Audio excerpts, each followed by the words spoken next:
should we deal with immigration, do you think, when the UK finally leaves the EU? I mean, should preference be given to high-skilled workers? I mean, many of those who voted to leave the EU in June 2016 wished Britain to reduce immigration. It was one of the big topics, wasn't it? Brexiteers promised Britain would clamp down on arrivals from overseas.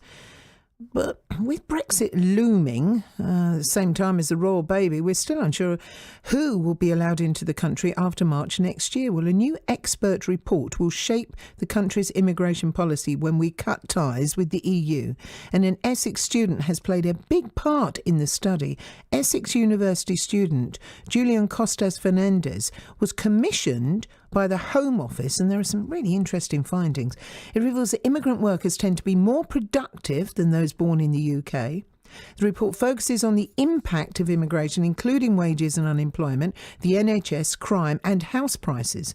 Now, currently, the government allows 20,700 high-skilled workers into the UK each year on special visas. Now, among the recommendations from Julian's report includes lifting the cap on high-skilled migrants and limiting the number of low-skilled workers and not giving preferential treatment to EU citizens.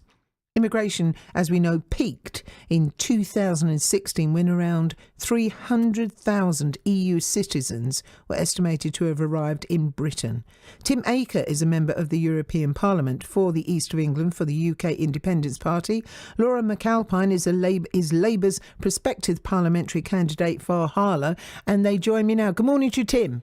Good morning, Sadie. How are you? Morning, Laura. Hi there, hi. Yeah, just checking. I've got you both, and you're both sounding great. Thanks very much indeed. So, Tim, if we can kick off with you in a nutshell, how do we deal with immigration after we leave the EU? Or rather, how should we deal with immigration once we leave the EU? Well, I think we deal with it how we dealt with it for much of the 20th century. It was controlling it. You know, mass immigration has only been a recent phenomenon. It happened after Blair got into office and relaxed all the immigration controls. For much of the 20th century, net immigration never peaked over 50,000 net a year. So I think if we return back to normality, we can make room for, skilled workers and have a reasonable and manageable inflow of migration that the country can take. I think I'm looking forward to reading this report. From what you said with the summary, it makes a lot of common sense. And Laura, same question to you. I mean, how do we deal with immigration after the EU? Well, and the Labour Party have been quite clear.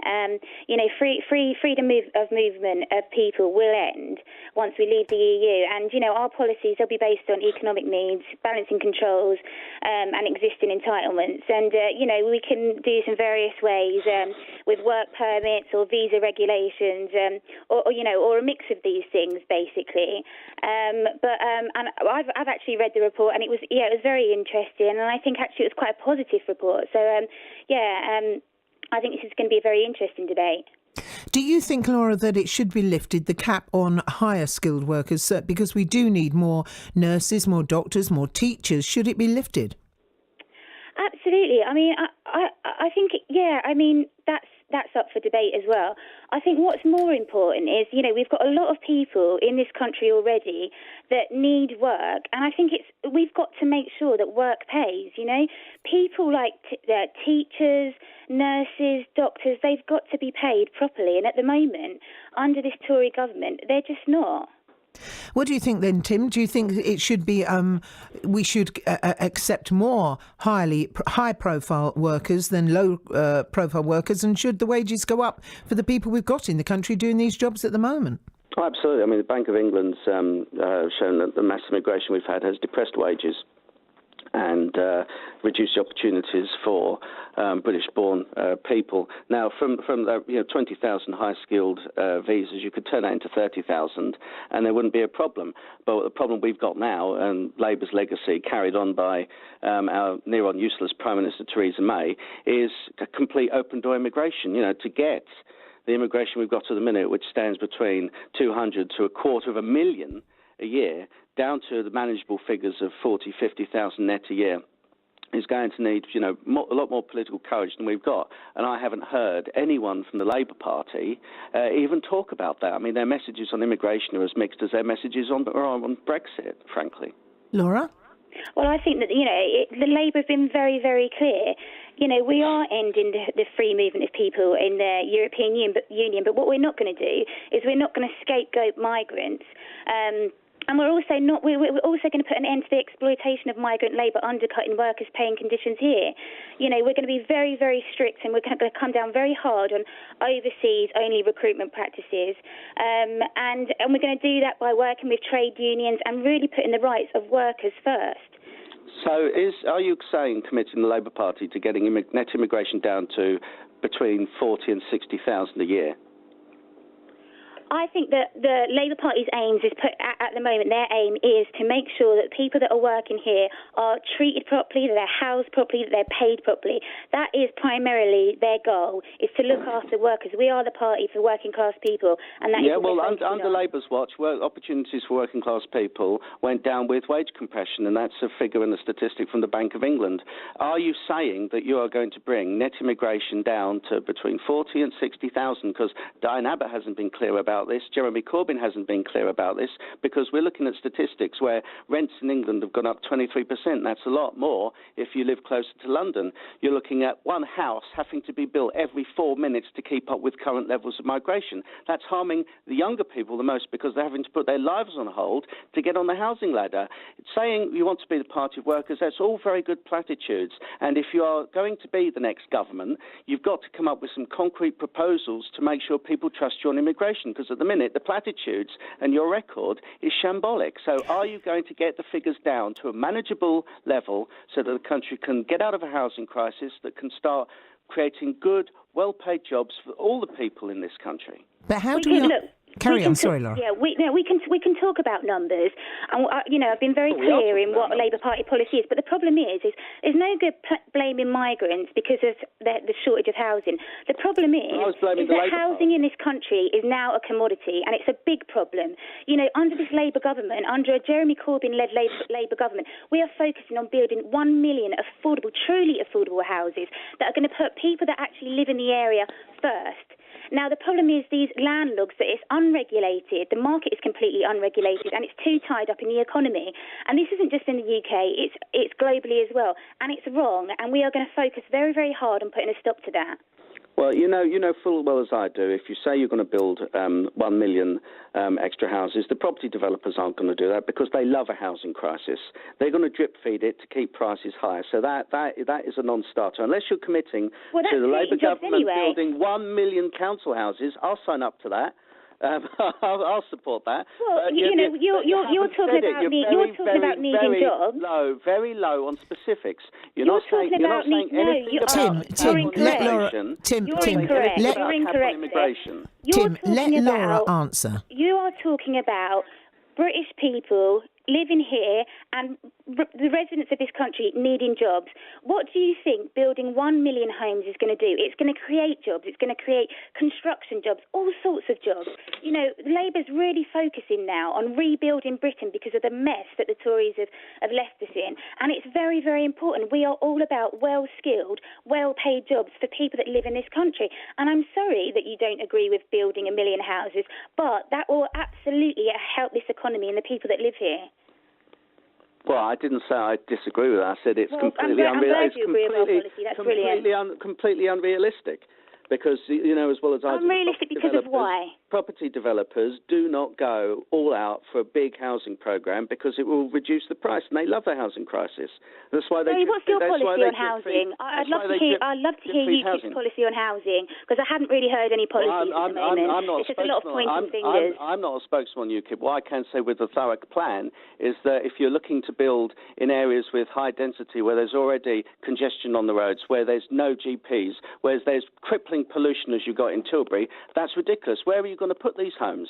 You're going to find there's local opposition to them. So rather than trying to concrete over and create even worse crisis for services that we've got at the minute, you should be talking about reducing immigration and stopping the pressures on demand before you can actually increase supply. Ding, ding. I'm going to step in here now and both take a breath, because we're going to have a track now. And then I'm going to bring in a gentleman who would probably want to have lower skilled workers here, because otherwise, how's he going to find the workers to work with him. He works on a farm. He's on the board of National Farmers Union, which has around 40,000 members, and he needs 50,000 tonnes of carrots to be pulled every year and other vegetables. So let's find out what he thinks about it after. So now, Tim, you're saying that, you want these figures to be down, but how does that reflect itself in the economy, in the working economy, in the farmers' economy? Guy Poskitt joins me now. He's on the board of the National Farmers Union. It has around 40,000 members. Guy produces more than 50,000 tonnes of carrots every year, as well as other vegetables. So Guy, good morning to you. Good morning. So how do you answer, Tim, that says, we want the lower paid workers down to about 40,000 a year? Well, all I can say is, you come and find me 200 local workers on Sunday morning to pack vegetables and pick pumpkins and what have you, because you can't find them. Look, we've had non-UK workers for 15 years. This isn't about Brexit. It's a fact of availability to meet our customers' needs. And, that our business would grind to a halt without non-UK workers. Why would we, prior to Brexit, want the aggravation of a workforce that had, often didn't speak very good English, had issues about moving backwards and forwards, if we could have found the local workers? Tim? Well, it's hard to believe from what the other two guests have said that anything happened before mass immigration started. You had seasonal worker programs from 1948, where farmers were allowed to bring in workers for seasonal times on work permits to do the work. We're talking about immigration as for permanent settlement, which is what the expansion and new EU rules from 2004 created. It created a free-for-all. It meant that people would come here, put down roots, and then it created a bond between migration and citizenship. If no one is saying that people can't bring in seasonal workers. We were bringing in seasonal workers, and net immigration was at really reasonable levels for over 50 years. So Guy, there's no problem with bringing seasonal workers. Can I ask you a very basic question? What is the season for UK carrots? I'm not a farmer. Tell me. 49, 50 weeks? Yeah. Of the year? Would you call that seasonal, or would you call it all year round with a couple of weeks of imports to substitute the gap? You can bring in workers for a couple of months. You can bring in workers for 12 months, as long as they're on work permits. The problem is when you bring them in for permanent settlement and for citizenship, and that is what has happened with the European Union since 2004 and the Citizens Directive. It created a bond between migration and citizenship. Tim, let's get back to this. What I think what Guy is saying is that these workers are needed all year round. Well, then there's also local unemployed. The rules have been too soft for too long. If people are turning up and say there's a job, go pick carrots, and they're saying no, why are they continuing to get benefits? Go on then, Guy. Use the local people. I can't find the local people today. Today is a Monday. It's raining and it's a pumpkin season. We're picking pumpkins in the rain, and the only English person in the field is the manager. That's because we cannot get people to come. It's not because we're proud of it. It's just fact. They are not there. Come and have a go. Don't work your 9 to 5, Monday to Friday Parliament job. Come on a Sunday morning and see who turns up. Come on a night shift on a Friday and see who turns up. And they're not local workers. Laura? Yeah, I'd like to come in on that. Yeah, so, I understand what you're saying, but I think, and of course there are some industries which would struggle without access to low wage jobs, but we can't simply say that, therefore we must ensure that that the people we employ are from less economically developed countries who are willing to work for less, because it does undercut, the working class resident population. A proper government, I think, would look to subsidise certain industries like the farming industries in order to make, it work. This whole kind of driving down wages and who's going to work for less, it isn't going to work. And I don't know how much does somebody on your farm earn per hour picking carrots. Would you work for the same wage? Well, of course, look, within our business, right, we've got people on minimum wage, we've got people on living wage, and we've got managers, we've got supervisors, we've got lorry drivers. We've got lorry drivers earning £30,000 a year, migrant workers, because nobody wants to go to a supermarket depot at 8 o'clock on a Saturday night. They don't want that sort of work. I'm sorry, you're wrong. Go into London. I think it's pretty insulting to say that, people, the resident population, they don't want to work and they don't want to get up and turn up at a depot at 8 o'clock in the morning. But I do understand, the concerns of some industries that are reliant on migrant workers, but I think we need to actually really look at that, and we actually need to support those industries as well through subsidies and other types of things. Is it just the money, Guy? Well, I was enjoying that. Yeah, so was I. I don't know why everybody's so wound up about the money. There is this clear legislation. Money's very important. You need money to survive. But I get that. But we can't underpay our workers. There's clear guidelines about what the living wage is, what the minimum wage is, and actually that's got quite a strong inflationary line in the last few years. You'll have seen that. Okay, so this myth about these migrant workers are here because they're cheap is a complete myth. The reason the migrant workers are here is because we can't find enough local workers who want to do the sort of jobs we've got on the farm. As is, going to the hotel industry, going to London today and tell me how many chambermaids and people like that are UK workers. What percentage? Going to care homes, tell me the same. Going to warehouse, abattoirs, tell me the same. Going to supermarket distribution centres, tell me the same. But the study has actually shown, and its figures are there for everyone to see, that on the low-skilled workers, their wages have actually gone down from the mass immigration that we've seen since the doors opened at the EU. They've actually gone down, and then the higher-paid workers have gone up. There's become a bigger gap between, and that is linked to people coming over and to being able to work for less money. And they're the facts that this study has shown, because they're not maybe resident here. They maybe are sending money back. They may be living more to a house. The study has shown that. How do we do it, Guy? Would it make a difference if all those people in the field that you have were British? Do you think that more British people would work if they actually felt, we've got a bit of a community there? I do agree with you that the fact it is quite off-putting to local workers because predominantly the majority of their colleagues are non-UK workers.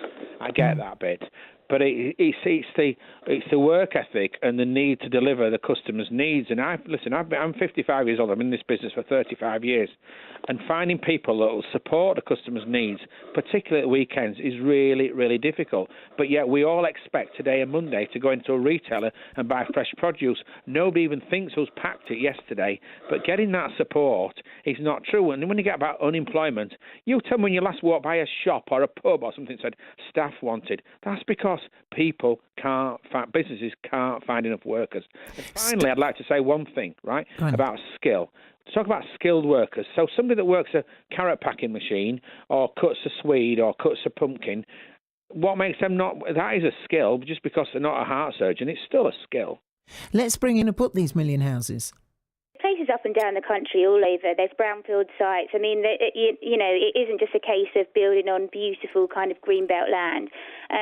But I think it is a priority that we do need to build affordable housing. But I totally understand the point of, building houses that nobody can afford. It's just absolutely pointless. And this is just feeding into the problem. We're seeing it in Harlow. It's very, very difficult. These houses are being built that nobody can afford. 3-bedroom house of £500,000, and it's absolutely ridiculous, and that absolutely does not solve the problem. So I completely understand that. But no, I think it's about actually building houses that people can afford to live in, and we can do that in various ways, And Tim, my guest, I'm going to let you go because the lines are starting to play up. So I thank you very much indeed for joining us. Thank you. Tim Aker, Laura McAlpine, thank you very much indeed as well. Guy Poskitt. So your thoughts on this?